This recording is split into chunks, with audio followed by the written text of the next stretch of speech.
Rengoku keeps saying this about how that is the beauty of being human, and tears. There were buckets of my tears.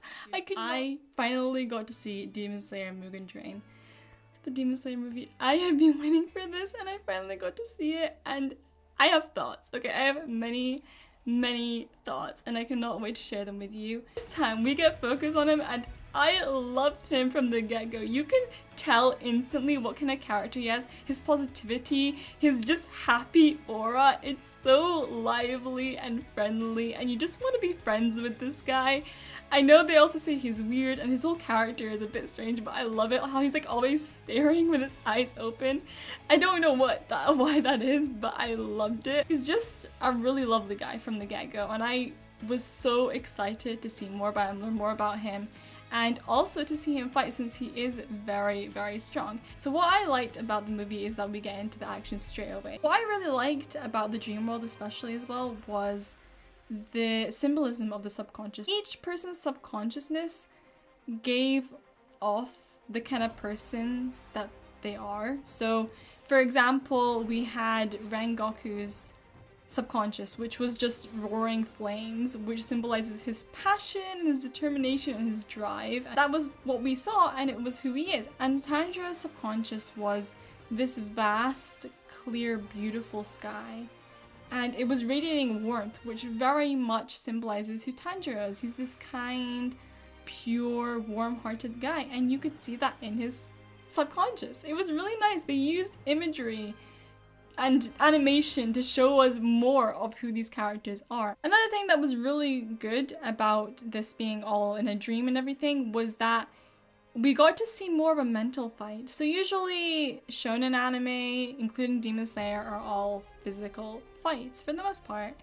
And I love that. We love that. That's why we're here. We want to see the physical fights. But what was interesting about this fight is that it's mental as well. It's Akaza, and I hate him with my whole soul right now. So then we get this epic fight between Rengoku and Akaza. It was probably the best part of the movie in my opinion. Every second, every frame was amazing. I have lost vocabulary. I don't know how to tell you how this whole fight made me feel, but it was so good. I was on the edge of my seat. My eyes weren't blinking. I had to see what would happen. And never for a second did I doubt that Rengoku would win. I don't know, because it's a shonen and I'm so used to the Demon Slayers always winning even when it's tough, like Tanjiro against Rui. He still won despite it all. I was like, Rengoku's gonna win for sure. He's a Hashira. We saw how strong he was. There's no way he's gonna lose, okay? I don't have to worry about that.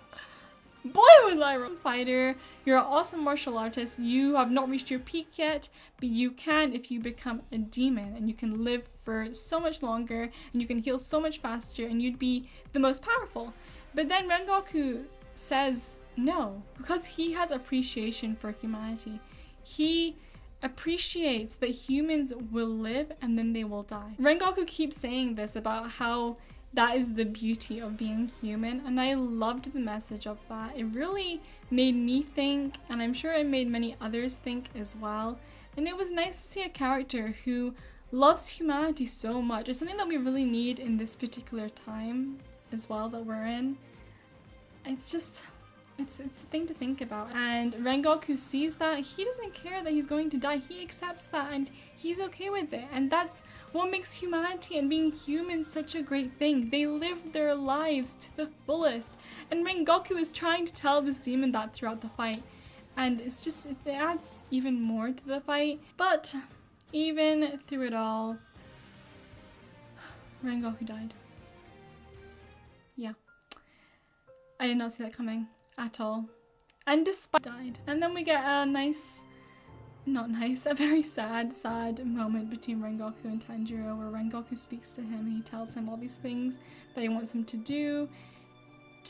And his condition is getting worse and worse, and Tanjiro is crying and crying, and I'm here crying and crying, and we're all just crying, but Rengoku isn't the least bit upset. What blew me away is that he dies with a smile on his face. He's really happy Like, he was smiling the whole way through the pain. He didn't let it affect him. He just kept smiling. And then he sees his mother and she says she's proud of him. That's when we get the most genuine, happy smile before Rengoku passes away. And that's all I could have wished for. If he has to die, I'm just glad that he was happy. But the emotions! And my heart was not ready for this. I was in tears. There were buckets of my tears. I could not stop crying. And then when we see Tanjiro and Zenitsu and even Inosuke all breaking down, I'm like, you can't do this to me. I'm just gonna keep crying now. But what I like is that it ends with us knowing that Rengoku is still there. Like, he's still gonna live on in our characters, in Tanjiro especially, in Inosuke, in Zenitsu, in Nezuko. He's gonna live on within them. He influenced their lives in a way that will never be forgotten. And even though he's gone, he's still gonna be there. We're still gonna remember him. It's very hard to make an audience fall in love with a character in such a short amount of time to the point that their death pains you. But Demon Slayer did that. I don't know what they did, but with their whole story, they made me fall in love with Rengoku. I commend the studio and the manga author for being able to engrave this character into us to the point that we care, and his death is impactful and sad and horrific to see. And that's why even now when I'm thinking about it, I wish Rengoku hadn't died. I loved his character so much. I would have loved to see more of him.